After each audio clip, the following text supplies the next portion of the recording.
Shalom a todos. Conforme prometido, vamos estar começando uma série de aulas, uma série de estudos sobre o Leis de Teshuvah, Hilchot Teshuvah, de Rambam, que está no Sefer Hamadá, o primeiro livro de Yad Hazaká.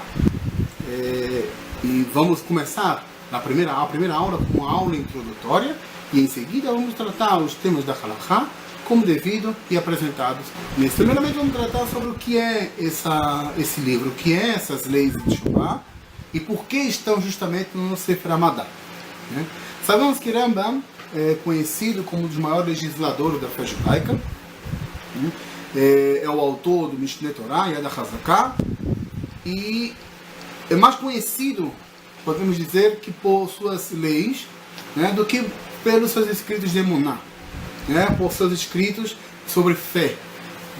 Isso porque Rambam não dedicou tanto, podemos dizer assim, numa obra mais concisa de fé, senão que ele recheou sua obra com fé, com Emuná, com temas de fé. Então, para que a pessoa possa dizer qual é a Emuná de Rambam, qual é o pensamento de Rambam, como o Rambam entende algum passuque da Torá, para a pessoa realmente conhecer o seu escrito e poder viajar dentro dele de um livro para outro, seja nas introduções, na Damota, a obra do Mishneh Torah, ou as explicações das Mishnayot, ou até mesmo passando por Mishneh Torah e chegando nas suas cartas, e também, por fim, no seu livro que é Guia dos Perplexos, que é o Moreh Nevuchim.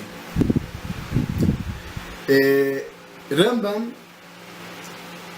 elige, ele decide colocar as leis de Teshuvah dentro do seu primeiro tomo de Yad Hazaká, que é Sefer Hamadá. E a pergunta é, por que está aí nesse livro? Na verdade, as leis de Teshuvah seria mais coerente legislar da forma legal, seria mais coerente que as leis de Teshuvah estivessem presentes junto com as leis de Korbanot, de sacrifícios, porque a Teshuvah, ou seja, o arrependimento, ele está atrelado a um sacrifício que era apresentado no templo. A pergunta é, por que não coloca Rambam essas leis junto com as leis de sacrifício, mas sim adianta essas leis no primeiro livro? A gente pode só entender isso na introdução da sua obra, quando ele diz que esse primeiro livro ele traz as leis que são fundamento da Torá de Moshe. Então, Rambam considera, juntamente com a lei do estudo da Torá, com as leis do comportamento, Rodeot, ou com as leis de Avodah Zará, e com Yesodei a Torá, as bases da Torá, onde Rambam vai tratar tanto da própria Torá como de Hashem, ou seja, do próprio Deus, da sua unidade, e de sua existência. Isso como base da Torá de Moshe, e inclui como base Torá de Moshe no Sinai, ou seja, Torá de Moshe que recebeu do Sinai, que passou para lá no Israel, também as leis de Teshuvah. E por isso que traz aqui nesse livro. Leis de Teshuvah é interessante porque todas essas leis se resumem a uma única mitzvah. A mitzvah de se arrepender e confessar seus pecados. Claro, confessar a Hashem. E para isso o Rambam dedicou uma vasta escritura, ou seja, 10 capítulos aí estão ao torno dessa obra, para poder explicar isso, coisa que nos primeiros 2 capítulos Rambam já tratou do tema e já se poderia dizer que as leis já foram tratadas. Rambam aproveita essa oportunidade justamente para incluir aqui temas de Emuná. Ele inclui aqui temas que vão fazer com que a Israel possa realmente regressar em Teshuvah e ter o sentido real do que é fazer Teshuvah, o sentido real do que é arrepender-se dos seus pecados. Podemos dizer que encontramos na introdução que essas leis, ou seja, esta lei de Teshuvah, ela é a base Torá, ou seja, juntamente com idolatria, juntamente com o estudo da Torá, juntamente com a existência de Deus. Aí nos resta perguntar por que essa lei não foi incluída nos 13 princípios, por exemplo, que são as bases da fé. Porque tshuva em si, podemos entender que está aí junto com a emuná, com a fé, com o crescimento da elevação espiritual, e deveria, portanto, participar dos 13 princípios de Rambam, que fosse o 14º princípio, não? Mas não.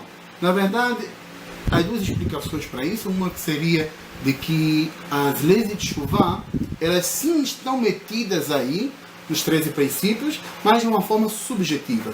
Ou seja, quando se fala de Sahava Onesh, quando se diz da recompensa e da punição para aqueles que cumprem ou descumprem a Torá, ou quando se fala do Olam Haba, né, do mundo vindouro, sabemos que esses são possíveis por meio da tshuva, quando nos arrependemos dos nossos pecados. Então você pode dizer que ela está assim metida, mas de uma forma subjetiva.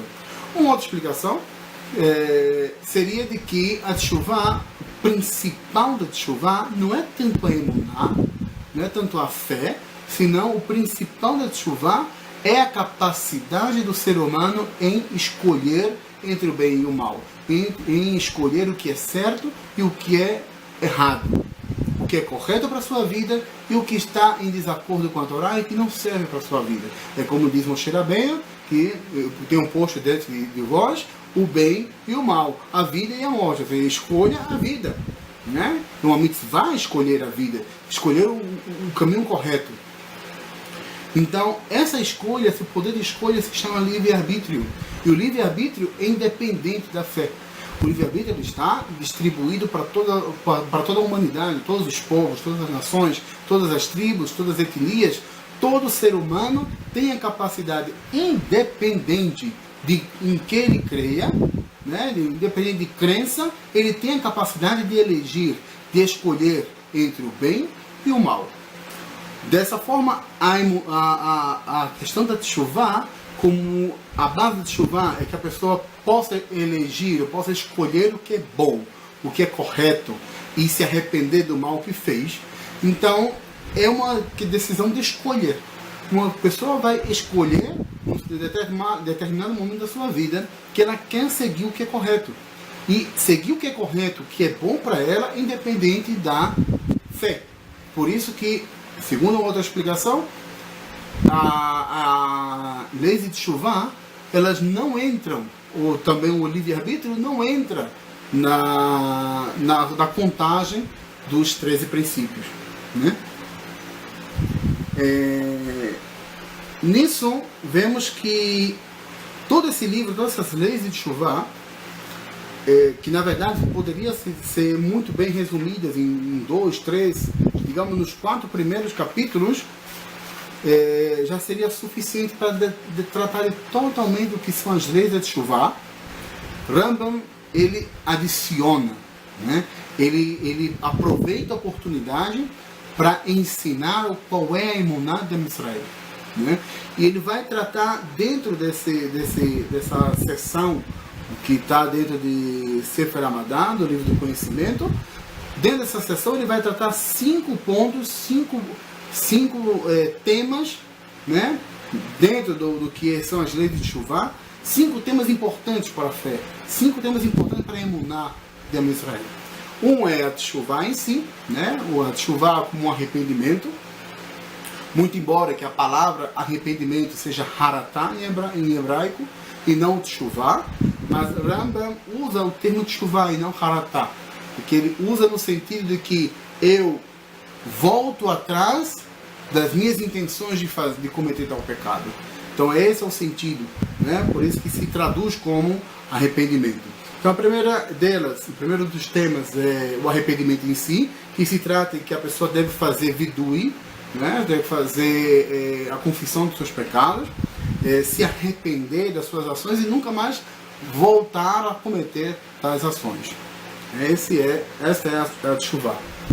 Outro tema que traz é da Bechirá Chofshit, ou seja, do livre-arbítrio, que na verdade o livre-arbítrio é a base da tshuva, é o ponto mais importante, porque é por meio do livre-arbítrio, é por meio da opção de escolher o bem e rejeitar o mal, é que a pessoa pode fazer a tshuva.